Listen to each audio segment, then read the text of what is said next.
On termine avec Fenêtre sur l'emploi pour vous parler peut-être d'un concept très concret d'ailleurs dont vous n'avez peut-être jamais entendu parler. Skills-Based Organization. Ça vous dit quelque chose? On en parle avec Sophia Djebli. Bonjour Sophia. Bonjour. Manager chez SIA Partners qui vient régulièrement sur notre plateau alors nous faire des éclairages, des points, des focus. Et là vous êtes venu nous expliquer ce qu'est le Skills-Based Organization. Alors tout ça c'est de l'anglais. Ça vient d'où? Skills-Based Organization, effectivement, ce n'est pas nécessairement un concept nouveau. Déjà, il faut l'avoir en tête, c'est un concept qui date des années 90, qui a émergé initialement aux États-Unis, dans des milieux justement très industrialisés, très technologiques. Ces milieux-là, à l'époque, étaient sujets à des très fortes mutations qui venaient bouleverser les compétences de leurs collaborateurs.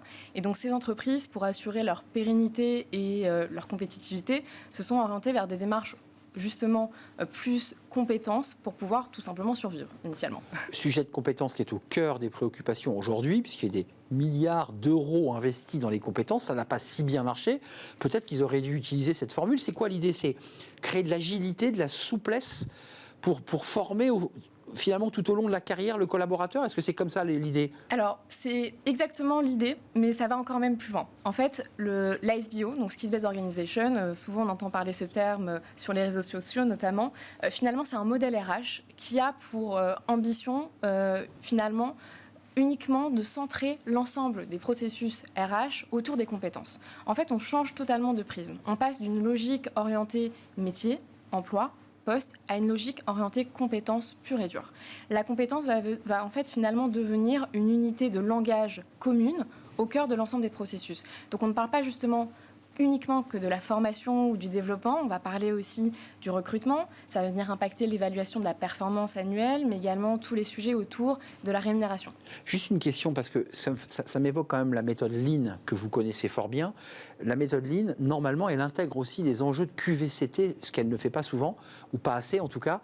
Est-ce que cette méthode-là prend aussi en compte la compétence soft skills ? Tout à fait.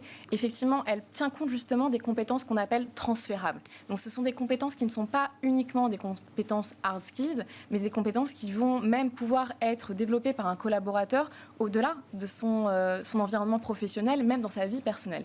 Donc c'est vrai que cette approche SBO, tout ce qu'elle promeut, c'est une approche agile, dynamique, mais surtout aussi outillée, la compétence. Sophia, qui dynamise, qui porte le SBO? Est-ce que c'est le RH? Est-ce que c'est le RH accompagné des managers?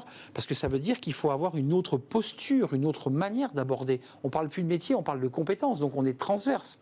C'est exactement ça, Arnaud. Effectivement, la Skills-Based Organization, et on le voit aujourd'hui chez nos clients, généralement, ce sont des projets qui ne sont pas seulement portés par des directions ressources humaines. Ça inclut aussi les directions transformation de façon plus globale. Finalement, en fait, la SBO vient désiloter toutes les expertises. Son but, en fait, finalement, c'est de créer des synergies, des convergences. Ça secoue un peu dans la boîte quand même, non? Ah oui, tout à fait. C'est pour ça qu'on parle de révolution RH et de changement de paradigme. Parce qu'on a à la fois des impacts qui sont organisationnels, puisque si on veut vraiment, en fait, totalement orienter nos processus vers des compétences, il va falloir aussi mettre en place les bonnes gouvernances, les bonnes structures, les bonnes équipes. Je pense à un exemple très concret. On a une entreprise sur le marché français qui est pionnière de ces sujets, dans le secteur de l'industrie pharmaceutique, qui est en train de créer une gouvernance et même des nouveaux jobs associés à cette Skills-Based Organization autour de ce qu'on appelle la Skills Intelligence. Donc vraiment des sujets à voir, par exemple, des Skills Architecture Manager, ce type de poste-là qui n'existe pas aujourd'hui encore. Donc c'est quelqu'un qui va être capable de dessiner, de voir les transfos et d'accompagner quand même, parce qu'il faut quand même les accompagner, les collaborateurs. Exactement, les collaborateurs. C'est bien beau de plaquer la méthodo, mais il faut les accompagner. Tout à fait, il y a un sujet d'accompagnement des collaborateurs et c'est pour ça aussi, encore une fois, qu'on parle de changement culturel associé à ce qui est... Et de révolution. Et de révolution. Dans les notes que j'ai prises, la durée de vie d'une compétence technique est passée de 30 ans en 87 à 2 ans aujourd'hui. Exactement. Ça veut dire que l'entreprise est en permanence en mutation et que la technologie, les innovations poussent tellement que l'entreprise doit en permanence se transformer. Exactement, et c'est là où le bas blesse, j'ai envie de dire, parce que c'est vrai que les méthodes aujourd'hui que l'on connaît en entreprise en termes de gestion de talents et des compétences, comme par exemple la GEPP, ce sont des méthodes qui sont assez lourdes, assez rigides. En général, on met 2 à 3 ans pour mettre à jour un référentiel de compétences. Donc vous voyez, ce qui fait que quand ça colle pas.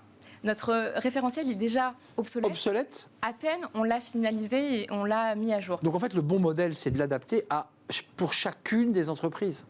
Alors, pour chacune des entreprises... Ou d'un secteur? Oui, d'un secteur d'activité. C'est ça qui est intéressant aussi avec la SBO, c'est qu'elle s'appuie sur des nouvelles technologies RH qui sont alimentées par l'intelligence artificielle. On parle de talent marketplace, mais on parle aussi d'outils d'analyse prédictive pour pouvoir justement identifier ces zones de tension par rapport à des compétences que l'on ne dispose pas encore dans notre entreprise. C'est passionnant. Skill Based Organization, SBO, puisqu'on l'a évoqué, qui est plutôt un acronyme qu'on découvre et qu'on retrouve assez régulièrement sur LinkedIn notamment. Merci de nous avoir éclairé, Sophia Djebli, manager SIA Partner, experte entre autres du SBO. Elle fait plein d'autres choses. Merci de nous avoir rendu visite. Merci encore. C'est un vrai plaisir. L'émission est terminée. Merci à vous. Merci de votre fidélité. Merci à toute l'équipe. Merci à Théo qui est à la réalisation aujourd'hui et que je salue. Merci à Saïd au son et merci évidemment à Nicolas Juchat, l'incontournable. Merci à vous. Merci de votre fidélité. Merci pour vos messages et je vous dis à très bientôt. Bye bye.